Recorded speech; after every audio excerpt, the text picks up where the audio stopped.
¿Alguna vez te has preguntado si la historia que conoces sobre la creación de la mujer refleja toda la verdad que Dios quiso revelar?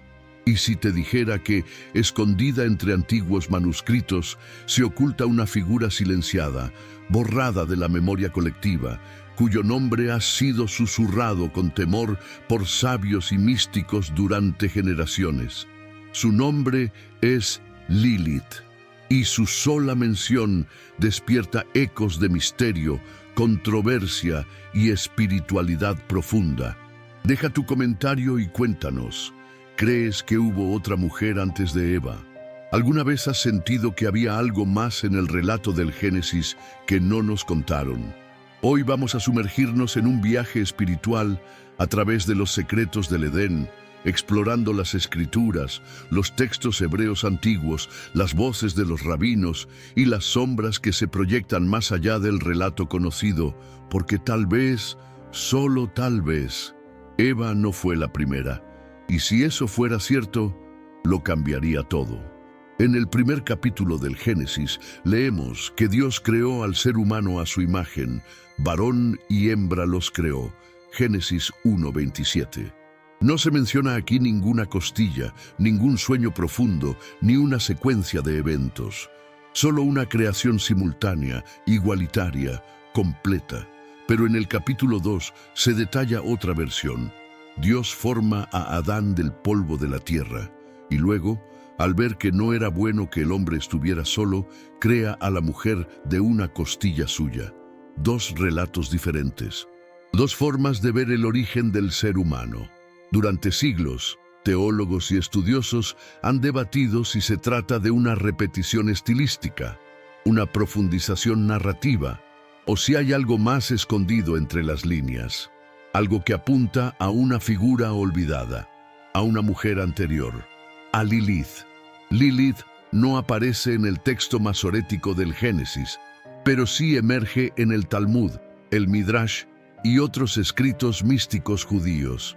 En el Alfabeto de Ben Sirá, un texto satírico del siglo VIII b.C., se cuenta que Lilith fue la primera esposa de Adán. Formada del mismo polvo que él, se negó a someterse a su autoridad.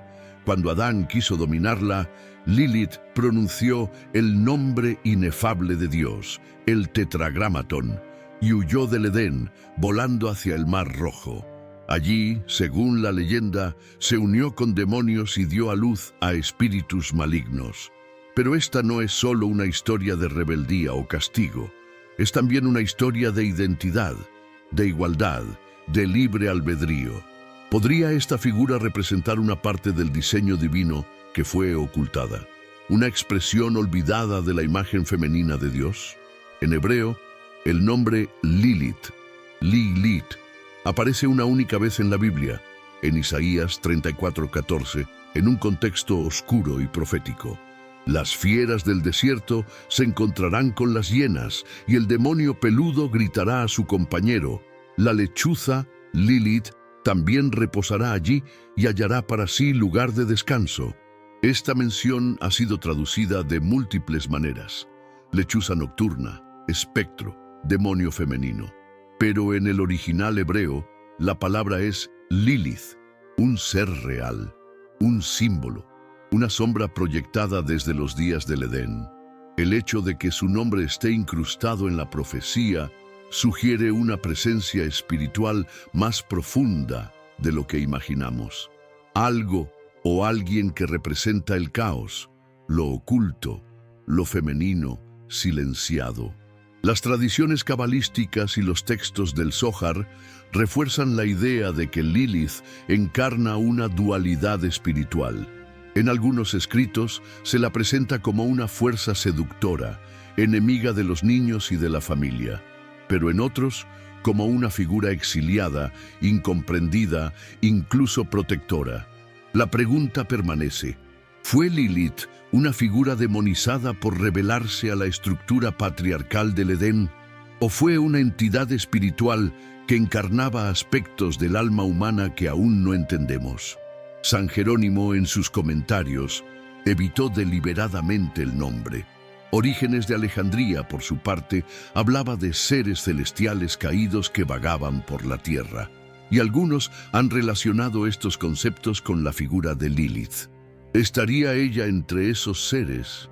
Lo fascinante es que muchas culturas antiguas mencionan seres femeninos parecidos a Lilith.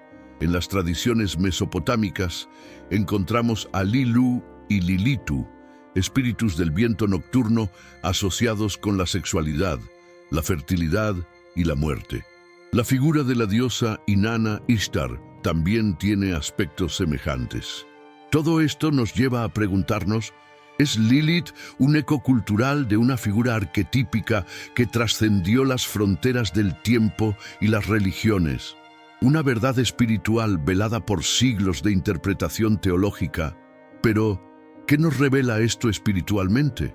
Si Dios creó al hombre y la mujer a su imagen, ¿qué dice eso de la igualdad ontológica entre ambos? Y si la historia de Lilith fuera una advertencia sobre lo que ocurre cuando se desequilibra la armonía del Edén. Y si Lilith, en su negativa a someterse, reflejaba un aspecto legítimo de la voluntad humana frente al Creador. ¿O será que su huida simboliza la ruptura con el diseño divino y el precio de caminar fuera de la presencia de Dios? En la tradición judía, después de la huida de Lilith, Adán queda solo. Entonces Dios decide crear a Eva, no del polvo, mas sim de su costilla, representando no solo la diferencia ontológica, mas la complementariedad.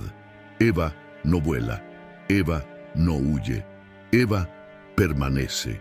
¿Pero a qué costo? ¿Y si Eva representa la restauración del orden tras el caos de Lilith?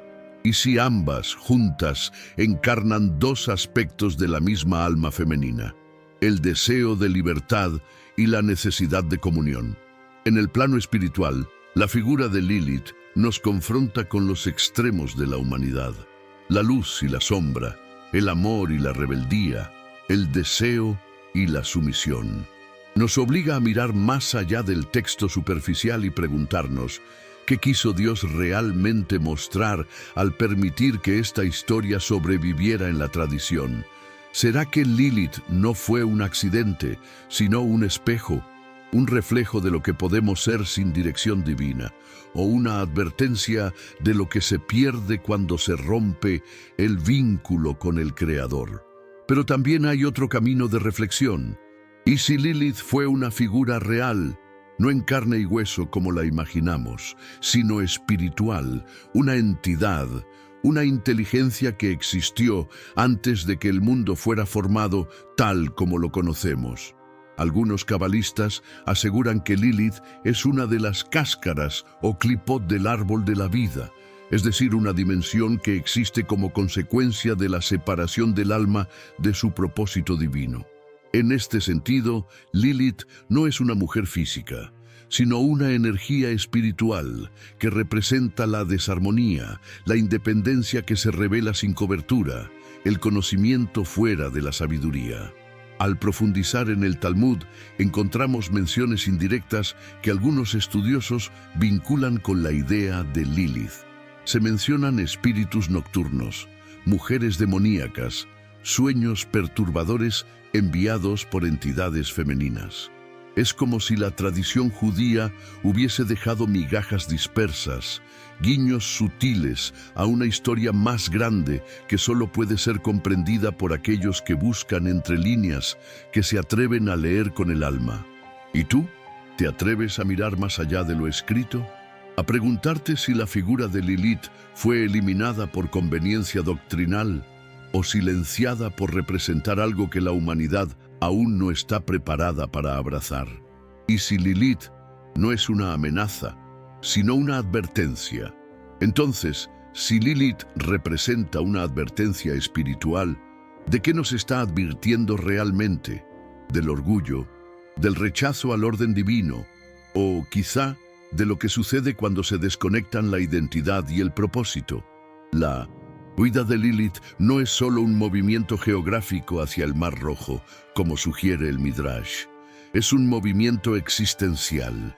Es la imagen del alma que, al no encontrar lugar dentro de los límites establecidos por Dios, decide volar, decidir por sí misma, establecer su propia voluntad, pero al hacerlo se separa del aliento original que la formó. Y cuando eso ocurre, incluso la creación más bella puede tornarse sombra. Hay una escena poderosa en el relato apócrifo donde 3 ángeles, Senoi, Sansenoi y Semangelof, son enviados por Dios para traer a Lilith de regreso. Ellos le imploran, le ofrecen regresar al Edén, le advierten de las consecuencias, pero Lilith se niega.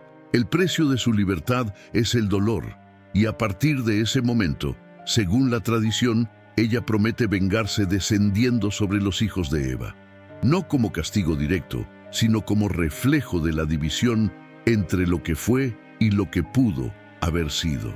Es aquí donde la narrativa se vuelve simbólicamente potente. Lilith se convierte en una figura de interferencia espiritual, visitando a los niños recién nacidos, causando infertilidad, trayendo confusión a los hombres, no porque odie la vida, sino porque fue apartada de ella. Pero, ¿podemos imaginar por un momento que todo esto tiene un significado más profundo? ¿Y si Lilith representa las áreas de nuestra vida que decidimos entregar al control propio, en lugar de confiar en el diseño de Dios? ¿Y si su historia es también la nuestra? Porque cuántas veces, por orgullo, por dolor o por desconfianza, elegimos volar lejos del Edén, separarnos del propósito divino, convencidos de que así seremos más libres, más fuertes, más plenos, cuando en realidad estamos abriendo puertas espirituales que nos llevan a la desolación. Y aquí emerge la tensión central. ¿Es Lilith una villana o una víctima, una enemiga del plan divino o un espejo de la fragilidad humana? Muchos textos medievales la convierten en una seductora implacable, un espíritu nocturno que perturba los sueños y destruye familias. Pero otros, especialmente en corrientes más modernas de interpretación mística, la ven como una imagen de la mujer exiliada, incomprendida, rechazada por desafiar normas que le negaban igualdad.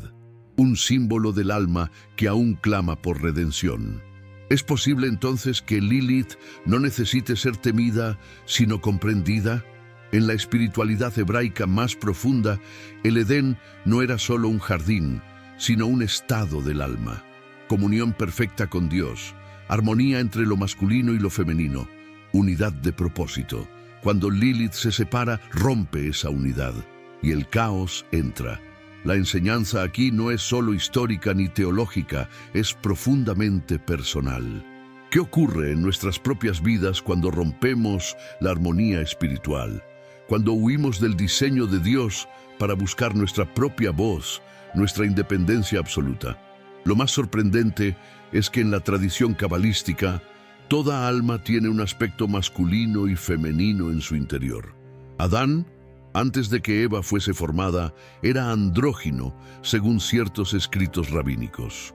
Una unidad completa. La separación de los géneros es también la separación de funciones, de misiones espirituales complementarias. Si Lilith fue la primera mujer, creada del mismo polvo, entonces su separación representa la primera gran ruptura, el primer divorcio espiritual. El primer eco de lo que siglos después se repetiría una y otra vez en los corazones humanos. El deseo de amar sin someterse, el deseo de ser sin rendirse, el deseo de libertad sin obediencia. ¿No es ese acaso el dilema espiritual de toda la humanidad?